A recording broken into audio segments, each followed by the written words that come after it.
Hello and welcome to the sound control booth for the Muriel Kauffman Theater in the Kauffman Center for the Performing Arts. I'm Palmer Jankens, audio production supervisor for the Kauffman Center, and I'm going to take you on a quick behind-the-scenes look at what it takes to make sure you can hear what's happening up on stage. You may have never noticed the sound control booth behind the windows in the center of the theater. It contains equipment for audio playback, wireless microphone receivers, audio patching, video patching, network data patching, and at its heart, a sound mixing board. Sound comes into the board from all over the room. It could be performers on stage, computers, musicians, even a symphony in the pit. A sound engineer is a skilled person who takes all of these different signals and blends them together into a great sounding mix. It's no easy task to make sure an acoustic guitar comes through to your ears as clearly as a drum kit, for example, but that's what the engineer is tasked with. Some shows you see at the Kauffman Center have over 100 different inputs to mix together, so it's a big job to do. But when it all comes together at the end of the show and the audience is cheering, it's worth all the work. The sound coming out of the speakers doesn't come directly from the back of the board. There's a path between here and there. Let's take a look at the next step the sound takes once it comes out the back of the mixing board. The first step sound takes from the mixing board is into this processing computer that separates the mix all over the theater. Each meter you see moving represents a different small zone of the theater. All of these zones have been carefully balanced with one another to make the sound you hear in your seat as close as possible to the sound in every other seat in the theater. So no matter where you watch a show from, it will be a treat to your ears. This isn't the last step the sound takes before it gets to the speakers. Believe it or not, this is only the input half of the sound processing computer. The output half is all the way up on the 7th floor of the building. Let's go take a look at the other side of this device.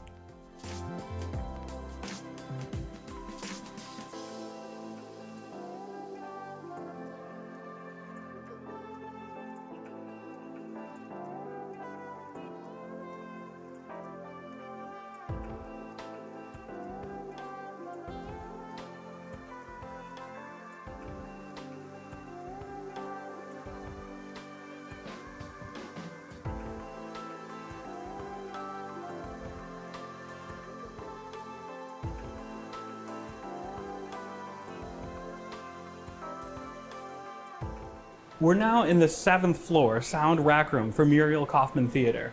It's not as glamorous as the booth, and it's certainly noisier, but it's an important step in the path the sound takes to get from the stage to the speakers. We're now looking at the output half of the sound processing computer. It has a computer screen mirroring what we saw in the booth, and takes all of the individual zones and puts them onto their own individual cable sends out of the back. That's why there are more physical processors up here than there were in the booth. So from here, the sound must finally go to the speakers, right? I know it's crazy, but there's actually one more step that the sound has to take before it reaches the speakers out in the theater. Let's take a look at what the last step is.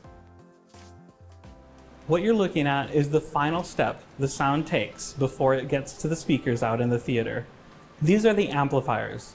They take the tiny electrical signals coming out of the back of the processing computer and boost them up so that they have enough electrical energy to physically vibrate the speakers back and forth to create the sound you hear out in the theater.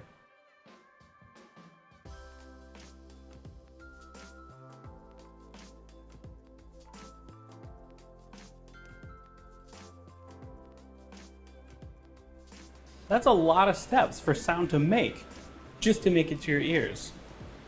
The coolest thing about it is how fast it happens.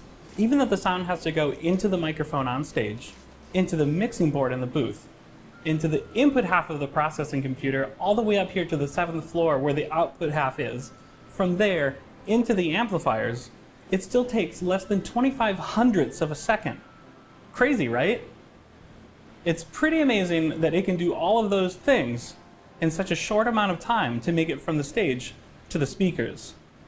Speaking of the speakers, let's go take a look at those. We're currently in a really cool location that most people never get to see. Right now, we're up above the front of the stage for Muriel Kauffman Theater, where all of the main speaker systems are hung. These cables and winches are what suspend the main speaker system above the stage. There are 5 big holes in the floor. The 2 on the ends are for the main left and right speaker clusters. The one in the middle is for a large center speaker cluster, and then the 2 between are for subwoofers. Let's take a closer look at what's down there. Here, you can see the speakers hanging below the walkway. You can see that the main speakers for the theater are actually clusters of smaller individual speakers. Systems like these perform like one huge speaker, but they're easier to ship, install, and maintain. Pardon the dust, they're tricky to reach when they're down in their correct position. Maintenance can be performed by winching the clusters up to a safe working height here on the walkway level, but it's a big job. The center cluster, for example, weighs 1,250 pounds. Would you believe that even all of these speakers up here aren't enough to provide great sound for Muriel Kauffman Theater? There are actually quite a few more speakers downstairs. Let's go take a look. We just saw our main speakers from above, which are hidden behind the proscenium. From out here, you can just make out their locations with the work lights on above them. Helping out those big main speakers, how many speakers in total do you think are installed in this theater? Would you believe that, including those mains, there are 100 individual speakers all working together as one system here in the theater? There are speakers specially dedicated to patrons sitting under the balconies, in our box seats, in the far side sections, and even the first few rows. Plus, there's subwoofers on each side of the stage and even hidden behind grating in the theater. Each of these, or sometimes pairs, needs their own individual send to make the system work as one, which is why the processing computers we saw upstairs have so many individual feeds. The little speakers under the balconies, for example, need to have the exact right volume and time alignment to make them blend in with the rest of the room. These speakers are working correctly if you can't hear them at all, or maybe just a tiny little bit. The whole idea is always to make the sound seem like it's coming from the stage. It takes a lot of time and attention to make sure that all of these systems are working perfectly together, so you get a great sounding show.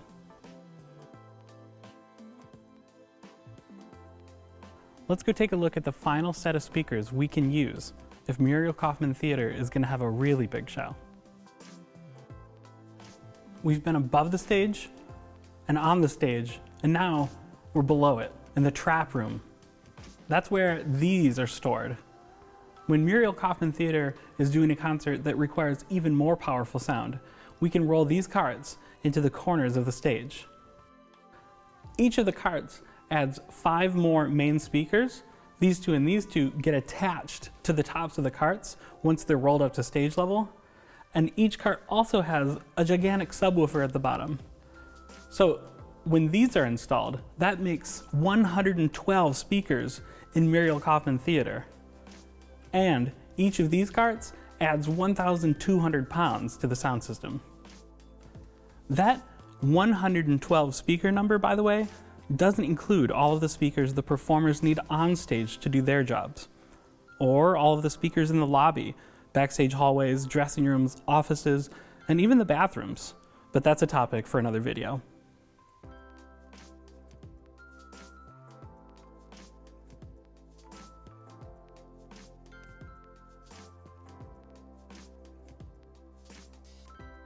Before we wrap up, some of you might be thinking, wait a minute, when I saw a show at Muriel Kauffman Theater, the soundboard and the sound engineer were sitting in the middle of the house. How does that work? The answer is actually one of the coolest tricks of the room.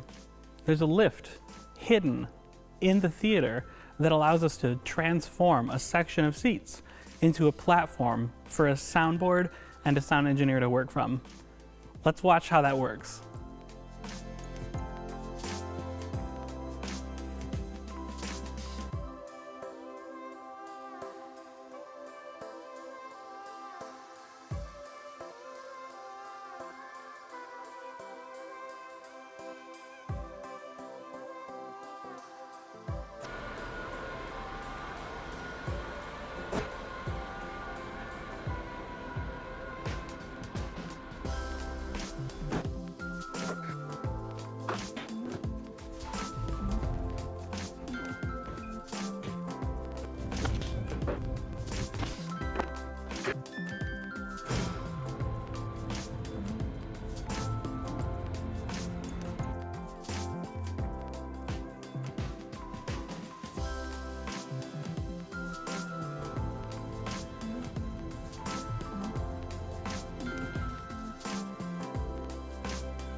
Cool, right? This lift allows us to have a big soundboard set up one night and then back to being seats the next afternoon. You may have noticed that the mixing board out here on the lift is quite a bit bigger than the one in the booth. Shows that require the soundboard out here in the house are generally much more sound intensive, have higher input counts, and benefit from having the engineer in the same space as the audience, so they can react to the performers on stage and keep the mix sounding great. Generally, shows that operate from the booth have had time to rehearse, get the level set, and that way the engineer running from in there knows that what they're doing sounds just right out here. Shows that have live bands, singers, or little to no rehearsal time, like touring productions, require the sound engineer to be out here in the room with the audience to keep up with the performers on a second-by-second basis. Next time you see a bunch of equipment out here in the theater, you'll know what it's all for and what that person is doing. I hope you've enjoyed this behind-the-scenes glimpse into what it takes to make sound for a performance here in Muriel Kauffman Theater. Next time you see a show here, you'll have an insider's perspective of everything going on behind the scenes. Thanks for watching. We can't wait to have you back here at the Kauffman Center for the Performing Arts very soon.